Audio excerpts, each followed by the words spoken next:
So as a teaching philosopher, I hope to help my students see how philosophy can operate as a tool in their actual lives outside of the classroom. And I think that this can apply to anyone out there watching as well.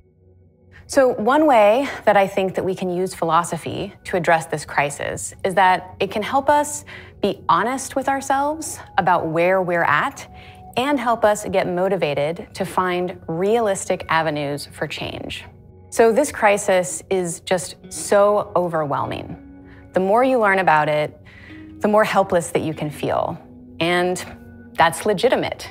You out there will never fix the climate crisis. That's not the kind of problem that we're facing. So it can feel sometimes like there's nothing for you to do at all. And maybe it's easiest to just go on living your life, not thinking about it and not changing anything. But instead of that route, we can engage in rigorous, honest questioning about the kind of lives that we live and the kind of lives we actually need to live in a world that is adequately addressing the crisis. Another way relates to how philosophers have been thinking about the differences between types of things for a very, very long time, and then using these observations to construct theories. Some of these, at least, can be applied to practical situations. So it can help to draw on the work of these philosophers to clarify the nature of things and apply that clarity to our current dilemma. So this is what I think that philosophers can bring to the table, and I'm one of those. I've been studying, teaching, and doing philosophy for over 15 years now. 4 of these have been working with students at URI in the philosophy department. So a particular distinction that I think can be helpful to us all is the difference between unrestrained agency and constrained agency, where agency is the capacity to act. So agency is going to be unrestrained when a person can act as they please without any pushback whatsoever. But agency is constrained when someone wants to act in a certain way, but cannot due to barriers that they might run into.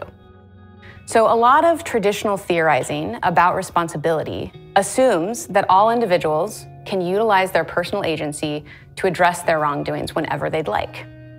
This, however, is completely unrealistic. So think of a mother living in Rhode Island. She's the breadwinner for her family. She teaches middle school somewhere else in the state and has to drive to work every day because there isn't a reliable public transportation available to her. Her car is a gas guzzler because she can't afford a new hybrid car. She can't change jobs because, well, she needs the health insurance for her family, and she's still paying off student debt that she accrued to get the job that she has now. She is very aware of the climate crisis and also how her individual actions contribute to it. So what should she do? Well, on the traditional unrestrained agency picture, she should be able to just change her actions, fix her wrongdoings.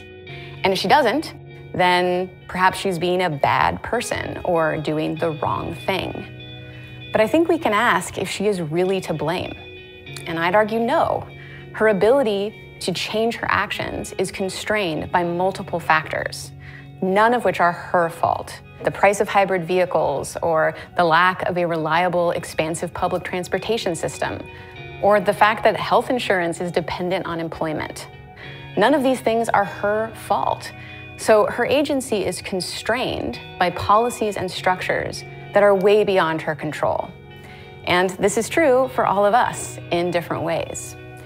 And at the same time, we have all, for the most part, been trained to believe in this unrestrained agency picture. We're taught that it's all on us. We have to do it alone. So you can see how we might feel helpless when we realize that by just recycling our glass bottles, we can't change the world.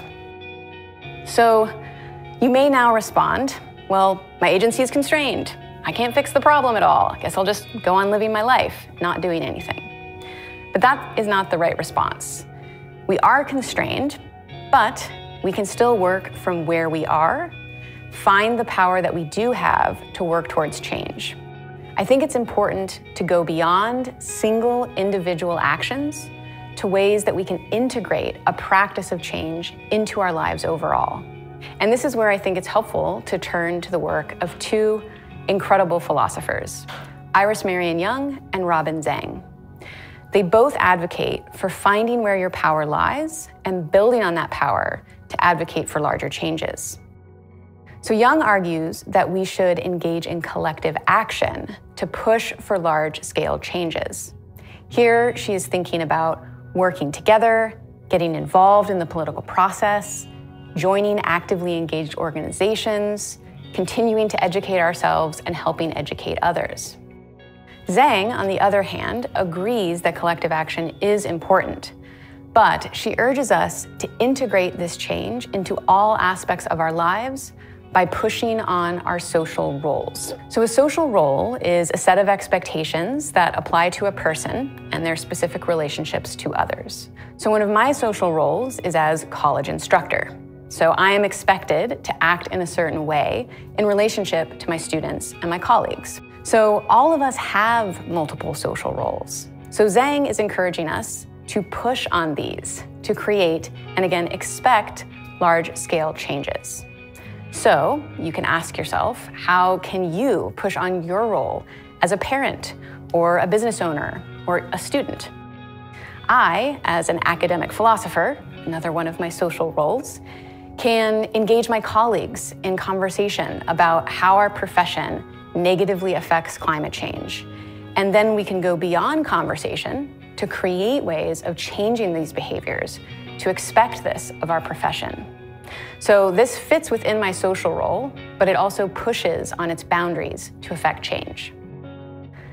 So you might wonder, what does this mean for us watching this? Well, given everything that I've talked about, I think there are a few concrete steps that you can take. First, recognize that your individual actions can make small changes, but they are not going to fix the larger scale issue. This will require you to find and utilize your power in more far-reaching ways. You can first identify what your social roles are and find ways to push on them. Be honest with yourself about your power. If you have a lot, then utilize it. If you don't, you can find ways to work with others to create more power. And here is where Marion Zhang comes in. Join organizations to get powerful with others. There's so much great work being done, even here in our wonderful state. You don't have to have a lot of power to join an organization, but working with one immediately increases your power. And another way to utilize philosophy is to practice honest and expansive questioning. Philosophers think expansively about possibilities. And the hard, honest truth is that a lot of things are going to have to dramatically change about our world if we're going to adequately fight this crisis. This means that we all need to start thinking expansively about what the world could look like and how your life could change. You may end up finding yourself in situations where you say, well, that's just impossible. Ask yourself, is it really impossible? Or will it just be really difficult? Really difficult things can be addressed and overcome with big, creative, expansive thinking and working together. Finally, normalize this way of thinking by engaging in open discussions with the people in your life. The bottom line is that we are responsible, and the only way that things are going to change is if we all start from right where we're at, and if we do this work together. So I would recommend be honest, think expansively, push on your social roles, and engage in collective action to create the kind of big change that's necessary to address this crisis.